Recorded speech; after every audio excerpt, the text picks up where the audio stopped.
کوئی بھی نماز ایسی نہیں ہے جس میں سورۃ الفاتحہ ریپیٹ نہ ہوتی ہو. یہی اس کی فضیلت کے لیے کافی ہے کہ قرآن حکیم جو نماز میں ہم پڑھتے ہیں وہ ہم بدل بدل کے پڑھتے ہیں، لیکن سورۃ الفاتحہ ایسی چیز ہے جو ہر رکعت میں پڑھی جاتی ہے. حتیٰ کہ صحیح بخاری اور صحیح مسلم کی متفق علیہ حدیث ہے کہ اللہ کے محبوب صلی اللہ علیہ وآلہ وسلم نے فرمایا لا صلاۃ لمن لم یقرأ بفاتحۃ الکتاب، جو نماز میں سورہ فاتحہ نہیں پڑھتا اس کی نماز ہی نہیں ہوتی. یہ اتنی اوبلیگیٹری چیز ہے. یہ بات بھی اس کی فضیلت کے لیے کافی ہے کہ یہ قرآن حکیم کی نمبر 1 سورت ہے، اپنی ترتیب میں بھی مصحف کی اور اپنے فضائل کے اعتبار سے بھی. قرآن حکیم کی یہ سب سے عظمت والی سورت ہے. اس کی سپورٹ میں صحیح بخاری میں ایک بڑی مشہور حدیث ہے کہ سیدنا ابو سعید ابن معلہ رضی اللہ تعالی عنہ کہتے ہیں کہ میں ایک دفعہ مسجد نبوی میں نماز پڑھ رہا تھا تو اللہ کے محبوب صلی اللہ علیہ وآلہ وسلم نے مجھے آواز دی، تو میں چونکہ نماز میں مشغول تھا میں نے جانے میں تاخیر کر دی. تھوڑی دیر بعد میں پہنچا تو آپ صلی اللہ علیہ وآلہ وسلم نے فرمایا کہ میں نے تمہیں آواز دی تھی، تم کیوں نہیں آئے؟ تو انہوں نے کہا کہ میں نماز پڑھ رہا تھا.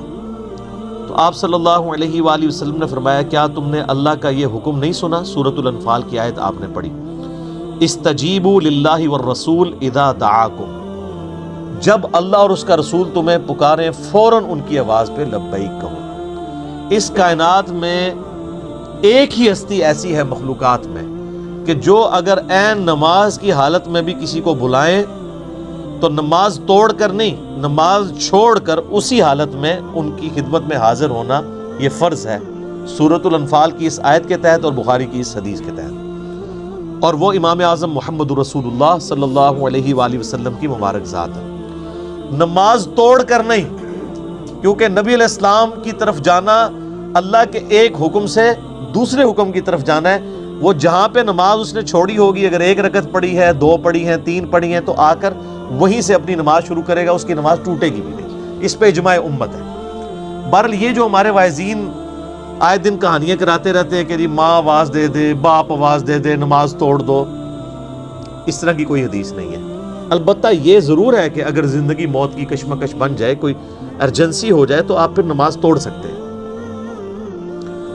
لیکن نبی علیہ السلام کے کیس میں اگر بلایا جائے گا تو نماز توڑنی نہیں پڑے گی، بلکہ نماز وہیں پر چھوڑ کر آپ علیہ السلام کا حکم سننا پڑے گا. تو یہ آپ علیہ السلام نے ان کو تھوڑا سا یعنی ڈانٹ پلائی پیار محبت سے.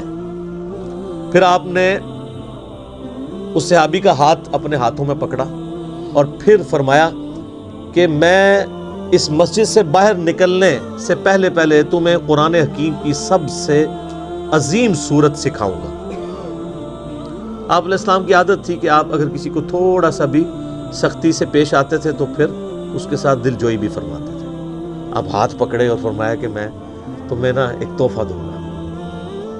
اسے صحابی کہتے ہیں پھر تھوڑی دیر بعد جب ہم مسجد سے باہر نکلے تو مسجد سے نکلتے ہوئے میں نے نبی علیہ السلام سے کہا یا رسول اللہ اپنا وعدہ پورا کریں، آپ نے مجھے کہا تھا کہ آپ مجھے قرآن کی سب سے عظمت والی سورت تعلیم فرمائیں گے.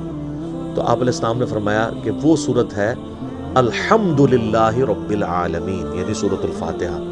اور پھر آپ علیہ السلام نے ساتھ ہی یہ سورہ ہجر کی آیت نمبر 87 بھی پڑھی کہ یہ وہ جو قرآن حکیم میں آیا ہے وَلَقَدْ آتَيْنَاكَ سَبْعًا مِّنَ الْمَثَانِ وَالْقُرْآنِ الْعَظِيمِ، یہ ہے وہ سورت جو قرآن حکیم میں اللہ نے مجھے عطا کی، جو 7 آیات بار بار دہرائی جاتی ہیں.